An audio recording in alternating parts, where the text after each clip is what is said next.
प्रदीप यादव का जो पार्थिव शरीर है यहाँ पर आ चुका है। आप देख लीजिए यहाँ पर किस तरह से जो नौजवान हैं उनके स्वागत में ललायित हैं। और कल ये आपको बता दें कि जो घटना था ये मंगलवार को ही घटना हुआ था और उसी दिन से यहाँ पर जमावड़ा लगा हुआ था। आप देख सकते हैं कि ये देश का झंडा के नीचे ये नौजवान जो है किस तरह से नारे लगाते हुए देश को जो है कि इस लाल के लिए स्वागत में आए हुए हैं। आप देख सकते हैं इस लाइव वीडियो के माध्यम से कि यहाँ पर जो हुजूम जो यहाँ पर जनसैलाब उमड़ा हुआ है, आप देख करके अंदाज़ा लगा सकते हैं कि यहाँ पर जो हुजूम दिखाई दे रहा है। देख सकते हैं कि तिरंगा झंडा के नीचे जो ये नौजवान है किस तरह से मर मिटने के लिए तैयार हैं और उनके स्वागत में किस तरह से उनके दरवाजे पर आए हुए हैं। आप देख सकते हैं कि यह उनका घर है, यह प्रदीप यादव जी का घर है और इस घर पर जो है कि तिरंगे झंडे के साथ यहाँ पर नौजवान आए हुए हैं। आप देख सकते हैं इस लाइव वीडियो के माध्यम से कि यह जो है प्रदीप यादव का घर है और यहाँ पर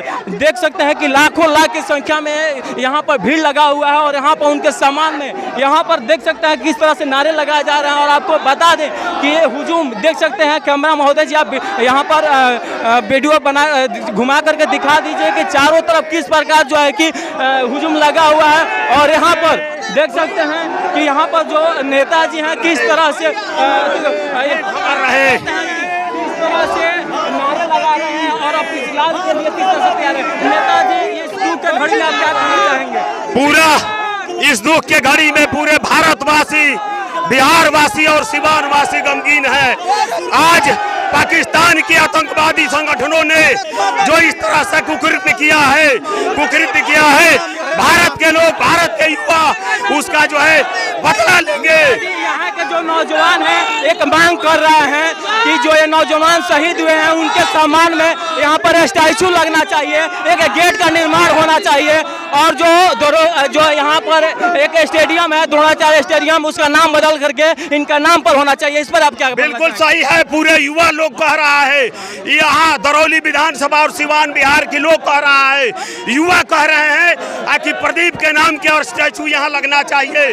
हम लोग साथ में हैं और शासन प्रशासन से यह मांग करते हैं कि इस वीर शहीद का स्टैचू यहाँ पर लगे और पूरे बड़े सम्मान के साथ यहाँ लगे। द्रोणाचार्य के पावन धरती पर आज तक किसी ने शहीद नहीं हुआ था जी। अच्छा ये बताइए हम यहाँ पर स्टैचू लगना चाहिए कि नहीं? बिल्कुल लगना चाहिए, हमारा भाई का स्टैचू। और ये बताइए कि द्रोणाचार्य स्टेडियम है उसका नाम प्रदीप यादव पर रखना चाहिए? प्रदीप यादव स्टेडियम और प्रदीप यादव रेफरल अस्पताल का नाम से यहाँ पे जानना चाहिए। अभी देख सकते हैं यहाँ पर नौजवान भाई यहाँ हजारों हजार की संख्या में लोग लगे हुए हैं। स्टेडियम का नाम प्रदीप यादव लगना चाहिए।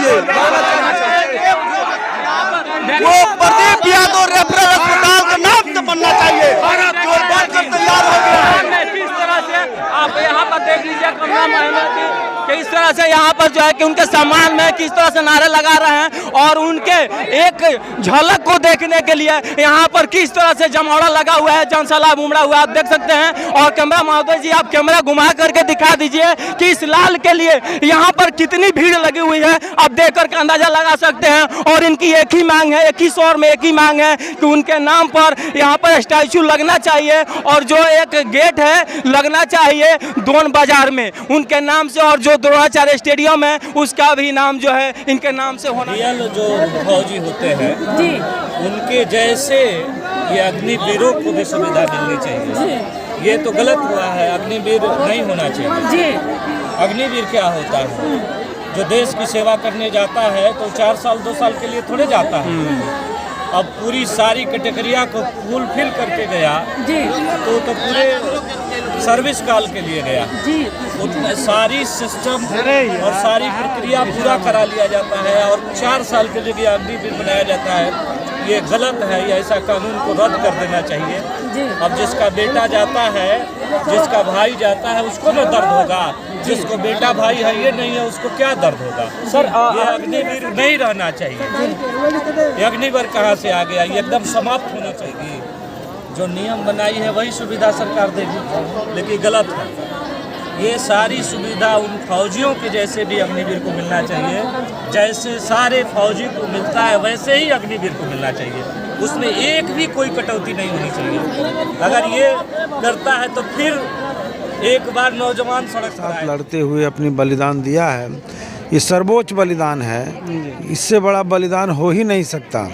23 साल की उम्र में भगत सिंह ने इस देश के लिए शहादत दी थी और 22 साल की उम्र में इन्होंने इस देश की रक्षा के लिए, आज़ाद भारत की सीमा की रक्षा के लिए इन्होंने जा कर के कश्मीर के बॉर्डर पर अपनी शहादत दे दी है। तो इनके लिए जो कुछ भी कहा जाए, जितनी भी श्रद्धा का सुमन अर्पित किया जाए, जितना भी श्रद्धांजलि दी जाए, काफ़ी कम होगा। और इनके माता पिता को भी मैं अपने तरफ से इस बात के लिए बधाई देता हूँ कि इन्होंने ऐसा बेटा पैदा किया जिस बेटा पर आज पूरा का पूरा सीवान जिला गर्वान्वित है। और हम देख रहे हैं कि हजारों हजार की भीड़ उमड़ी हुई है। मैरवा के आगे से हम लोग देख रहे हैं, जीरादेई मोड़ से ही लोग वहाँ पर लाइन लगा करके फूल लेकर के खड़े हैं। एक कवि ने ये फूल के बारे में कवि ने कहा था कि मुझे तोड़ लेना बनमाली, उस पथ पर देना तुम फेंक, आ मातृभूमि को शीश चढ़ाएं, जिस पथ जाए वीर अनेक। फूल की भी ये चाह थी, इच्छा थी कि वही हमेशा रही है कि मुझे ऐसे लोगों के ही चरणों में जाना चाहिए जो मातृभूमि पर शीश चढ़ाने के लिए जाते हैं। चाह नहीं मैं बरमाला को गहने में गुथा जाऊं, चाह नहीं मैं प्रेमी माला को बिद प्यारी को ललचाऊं। मुझे तोड़ लेना बनमाली, उस पथ पर देना तुम फेंक, जिस पथ जाए मातृभूमि पर शीश चढ़ाने, जिस पथ जाए वीर अनेक। एक फूल की जो चाह रहती है, आज मैं देख रहा हूं कि उस फूल को ले करके सड़कों पर बिछा करके, हाथ में ले करके, माला ले करके, ऐसे ऐसे नौजवान जिनके अंदर मैंने अभी नया नया उम्र है, ये देशभक्ति के जज्बा से लैस होकर के इस शहादत को सलाम कर रहे हैं। ये तो बहुत छोटी मांग है। इतनी छोटी मांग अगर परिवार के लोगों ने रखा है तो एक उनकी एक स्टैचू लग जाए, उनके नाम पर एक गेट बन जाए, तो बहुत छोटी मांग है। इसको तो सरकार को कराना चाहिए। अगर सरकार नहीं कराती है तो जन सहयोग से जितना लोग उमड़े हुए हैं सब लोग उसको बनवा देंगे। ये बड़ी बात नहीं, बड़ी मांग नहीं है। जहाँ तक द्रोणाचार्य स्टेडियम का नाम बदल जाए तो स्टेडियम का नाम बदलने के पक्षधर हम नहीं है, बल्कि इनके नाम पर और कोई बड़ा स्टेडियम या और बड़ा काम हो, ये सब भी सरकार को योजना लेना चाहिए। क्योंकि एक नए उम्र में जो आज शहादत उन्होंने दिया है, एक मिसाल उन्होंने कायम किया है। और ये एक बात और मैं कहना चाहूँगा कि अग्निवीर योजना जब सरकार लेकर आई थी तो उस समय हम लोगों ने इस योजना का जम के विरोध किया था। और हम लोग नहीं, पूरे देश के नौजवानों ने विरोध किया था। क्योंकि हमारे देश के सीमा पर बहादुरी के साथ जान देने के लिए लाखों करोड़ों की संख्या में नौजवान रोज़ तैयारी कर रहे हैं और जाते हैं और जाना भी चाहते हैं। देश के लिए मरना मिटना जाने वालों की तादाद कम नहीं है, बहुत ज़्यादा है। लेकिन वो 4 साल के लिए जाए और उसके बाद उनकी आर्थिक और सामाजिक सुरक्षा खतरे में पड़ जाए, तो ये दोनों ही रूप से खतरनाक था। आर्थिक रूप से भी खतरनाक था और सामाजिक रूप से भी उनकी सुरक्षा की कोई गारंटी नहीं थी। और ये तो मैंने देखा कि 9 महीना का ट्रेनिंग पहले होता है, उसके बाद किसी सेना को ऐसे जगहों पर भेजा जाता है। लेकिन ये तो 2 महीना का ट्रेनिंग दिया और भेज दिया नए उम्र के लड़के को, जिनको बहुत सारा जानकारियाँ भी नहीं होगी। और आज उनकी शहादत हुई है, तो ये तो हम समझ रहे हैं कि केंद्र सरकार के नीतियों की विफलता का भी परिणाम है। और इसके लिए केंद्र सरकार दोषी भी है।